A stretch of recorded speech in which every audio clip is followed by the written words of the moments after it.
Last part के and में हमने देखा था कि माइक और डेव रेड क्वीन से बचने के लिए डीमन आइलैंड पर आ गए थे, जहां उन्होंने कुछ डीमंस को देखा था जो ह्यूमंस को गुलाम बना के उन पे अत्याचार कर रहे थे। तो ये देखकर माइक और डेव उन सभी डीमंस को मार देते हैं। अब आगे तो इस पार्ट की शुरुआत में माइक डेव से कहता है कि मेरे डैड ने मुझे एक बार बताया था कि वाइल्ड मॉन्स्टर जिन सिटी से ये बिलोंग करते हैं वो सिटी इस आइलैंड की बाकी सिटी से ज्यादा बड़ी नहीं है, लेकिन यहाँ का राजा बहुत ज्यादा स्ट्रॉन्ग है। इस पे डेव कहता है कि अच्छा हुआ हमने यहाँ सभी को मार दिया, नहीं तो कोई न कोई यहाँ से निकलकर राजा को खबर कर सकता था। उसी वक्त वहाँ पड़े हाफ ऑक्टोपस डीमन के पेट से बहुत सारे गोल्ड कॉइन बाहर निकलने लगते हैं, जिसे देखकर माइक और डेव को कुछ समझ नहीं आता। साथ ही उन्हें ये भी समझ नहीं आ रहा था कि ये हाफ ऑक्टोपस डीमन तो इतना ताकतवर नहीं था, तो फिर क्यों इसके साथ इतने सारे सैनिक थे। अब डेव ये बात उन गुलामों से पूछता है, पर वो लोग डेव और माइक से बहुत ज्यादा डर रहे थे क्योंकि उन्हें लग रहा था कि वो दोनों डीमन हैं और वो उन्हें मार देंगे। तभी माइक और डेव की नजर एक बच्चे पर जाती है, तो वो दोनों उसे खड़ा करने के लिए उसके पास जाने लगते हैं, लेकिन उस बच्चे के ग्रैंडफादर को लगता है कि वो उसे खाने वाले हैं। इसलिए वो ग्रैंडफादर डेव और माइक से कहता है कि आप इसे छोड़ दो, बल्कि इसकी जगह मुझे खा लो। ये सुन के डेव उस ग्रैंडफादर से कहता है कि आप लोग हमसे मत डरिए, हम दोनों मैजिक डोमेन और ब्लू डोमेन से आए दो ह्यूमंस हैं और हम आपको बिल्कुल भी हर्ट नहीं करेंगे। तभी माइक अपनी पावर का इस्तेमाल करने लगता है, जिसे देखकर वो लोग डर जाते हैं, पर माइक तो उनकी जंजीरें काटने के लिए पावर इस्तेमाल कर रहा था। तो ये देखकर वो ग्रैंडफादर हैरान हो जाता है और माइक और डेव से कहता है कि क्या आप लोग सच में ह्यूमंस हो, कोई डीमंस नहीं। इस पे माइक उस ग्रैंडफादर से कहता है कि आप चिंता मत कीजिए, हम ह्यूमंस ही हैं। ये सुन के वो ग्रैंडफादर चिल्लाते हुए कहता है कि भगवान तेरा लाख लाख शुक्र है, आखिर तूने हमें बाकी ह्यूमन से मिलवा ही दिया। अब वो सभी जोर जोर से रोने लगते हैं क्योंकि उन्होंने इतने लंबे समय से किसी आज़ाद ह्यूमन को नहीं देखा था। इसके बाद माइक उस ग्रैंडफादर से पूछता है कि आप लोग इस हाफ ऑक्टोपस डीमन की गुलामी क्यों कर रहे थे। इस पे वो ग्रैंडफादर उन्हें बताता है कि जब इस प्लैनेट पर वो एस्ट्रॉइड गिरा था तब ह्यूमन एंसेस्टर्स ने 7 डिवाइन बीड्स बनाए थे, लेकिन उनसे भी कुछ नहीं हुआ था, जिसकी वजह से ह्यूमंस ने अपने 3 कॉन्टिनेंट बना दिए, जहां पर सिर्फ वो ह्यूमंस रहते थे जिनके पास कोई पावर या टैलेंट था। लेकिन हमारे पास कुछ भी नहीं था और हम ऑर्डिनरी ह्यूमंस यही रह गए और डीमंस ने हमें अपना गुलाम बना लिया। इस पे डेव कहता है कि मुझे धीरे धीरे समझ आ रहा है कि हमें पियरलेस बीट क्यों मिला है, हमें जल्द से जल्द ताकतवर बनके डीमंस के चंगुल से बाकी ह्यूमंस गुलामों को भी आज़ाद कराना होगा। तभी माइक भी कहता है कि मैं बचपन से ही ऐश की जिंदगी जीता आया हूँ और मैंने कभी सोचा भी नहीं था कि इस प्लेनेट पर एक ऐसी जगह है जहाँ पर ह्यूमंस बुरी तरह सफ़र कर रहे होंगे, लेकिन अब मुझे ये पता चल गया है, इसलिए हम अपनी ताकत बढ़ाकर रहेंगे क्योंकि उसी की मदद से हम लोगों को आज़ाद करा पाएंगे। इसके बाद माइक उस ग्रैंडफादर से बोलता है कि आप मुझे बताएं कि मैं आपकी और किस तरह से मदद कर सकता हूँ।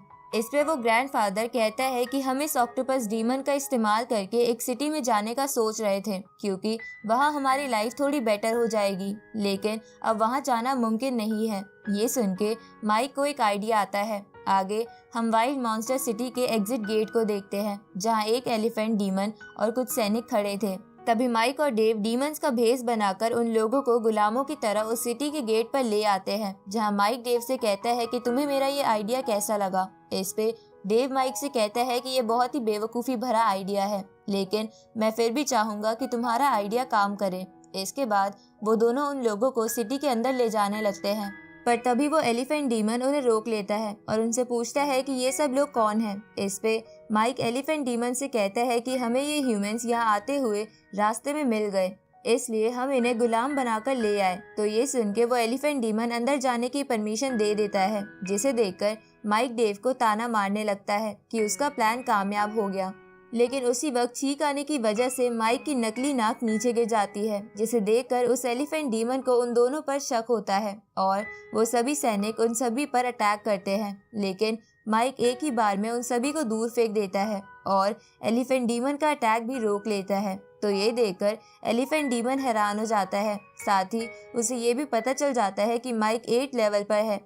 तभी माइक अपना बाकी का मेकअप उतारते हुए एलिफेंट डीमन से बोलता है कि हम बहुत पहले ही हाफ डीमन से फुल डीमन बन गए हैं, इसलिए हम ह्यूमंस का रूप ले सकते हैं और हमने ये रूप बस इसलिए ले रखा है क्योंकि हमें अपने हाफ डीमन वाले रूप की याद आ रही थी।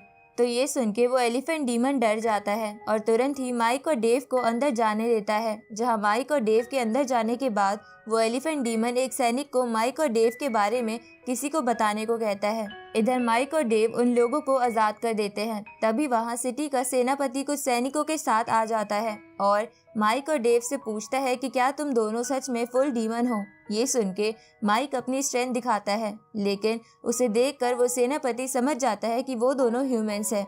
इस पे डेव सेनापति से कहता है कि हम ह्यूमंस हैं, तब भी तुम हमारा क्या बिगाड़ लोगे। ये सुन के वो सेनापति उन दोनों से कहता है कि मुझे तुम्हारे ह्यूमन होने से कोई मतलब नहीं है, लेकिन तुम्हें मेरे साथ चलना होगा। इस पे माइक उससे पूछता है कि मगर किस लिए। ये सुन के वो सेनापति कहता है कि तुम दोनों को ब्लाइंड डेट के लिए चलना है। अब वो सेनापति उन दोनों को अपने साथ ले जाने लगता है। जहाँ जाते हुए माइक डेव से पूछता है कि अब हमें क्या करना चाहिए। इस पे डेव माइक को धीरे से बोलता है कि हमें आगे देखना होगा, क्योंकि इनसे फाइट करना सही नहीं होगा। तभी माइक उस सेनापति से पूछता है कि हम दोनों किसे डेट करने वाले हैं। इस पे वो सेनापति खुश होते हुए कहता है कि वो दोनों हमारी राजकुमारी है, जो हमारे महाराजा टाइगर डीमन किंग की इकलौती बेटियां हैं।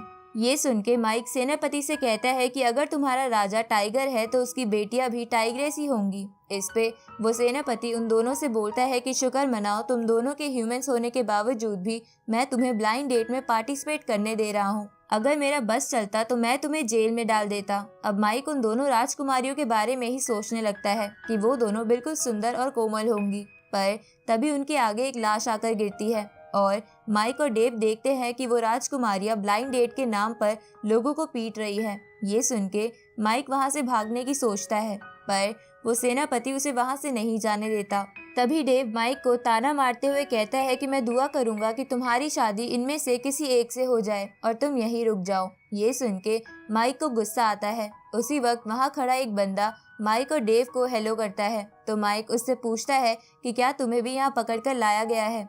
इस पे वो बंदा बोलता है कि अगर मुझे यहाँ पकड़कर नहीं लाया होता तो मैं क्या पागल हूँ जो मैं यहाँ खुद आऊंगा। इसके बाद वो बंदा माइक और डेव से कहता है कि मेरा नाम येरान है और मैं माउंटेन डिगिंग क्लैन से हूँ।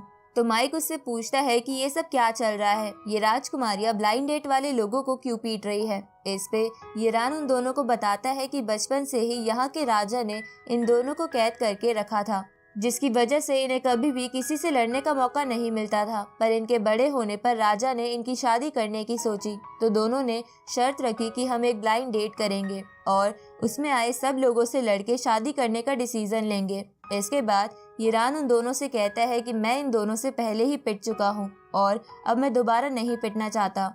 इसमें माइक येरान से कहता है कि ठीक है, हम तुम्हारी अब की बार मदद करेंगे। उसी वक्त वो दोनों राजकुमारियां एक और बंदे को एरिना से बाहर फेंक देती है और वहां खड़े सभी लोगों को इंसल्ट करते हुए येरान को ही फाइट के लिए बुला लेती है। तो ये सुन के येरान माइक और डेव की तरफ देखने लगता है, लेकिन वो दोनों तो ऐसे रिएक्ट करते हैं जैसे कि वो दोनों उसे जानते ही नहीं हैं। तो ये देखकर येरान को ना चाहते हुए भी फाइट के लिए अपना आयरन आर्मर पहनना पड़ता है, जिसे देखकर माइक और डेव समझ जाते हैं कि येरान भी उन दोनों की तरह 8 लेवल पर है।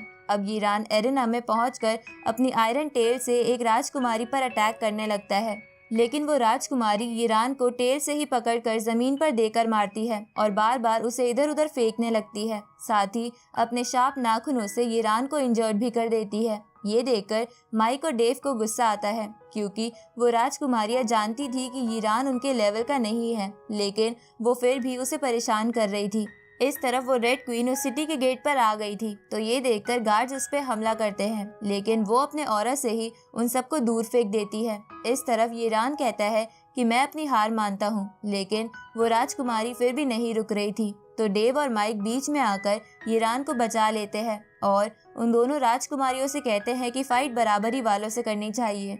ये सुन के वो दोनों बोलती है कि तुम दोनों कौन हो, लेकिन तभी उन दोनों को ध्यान से देखकर वो दोनों समझ जाती है कि वो दोनों ह्यूमंस हैं। इसलिए वो उन दोनों से कहती है कि तुम दोनों वीक ह्यूमंस हमारा क्या ही बिगाड़ लोगे। अब ये बोल के वो दोनों एरिना से बाहर जाने लगती है, पर ये सुन के माइक और डेव को गुस्सा आ गया था, इसलिए वो अपनी पूरी ताकत शो करने लगते हैं। जिसे देखकर उनमें से एक राजकुमारी कहती है कि क्या तुम मुझे चैलेंज कर रहे हो। इस पे वो दोनों कहते हैं कि हम सिर्फ तुम में से एक को नहीं बल्कि दोनों को फाइट के लिए चैलेंज करते हैं। ये सुन के वो राजकुमारियां इसके लिए मान जाती है और इसके बाद उन दोनों टीम्स की फाइट स्टार्ट हो जाती है और इसी के साथ ये पार्ट यही खत्म होता है।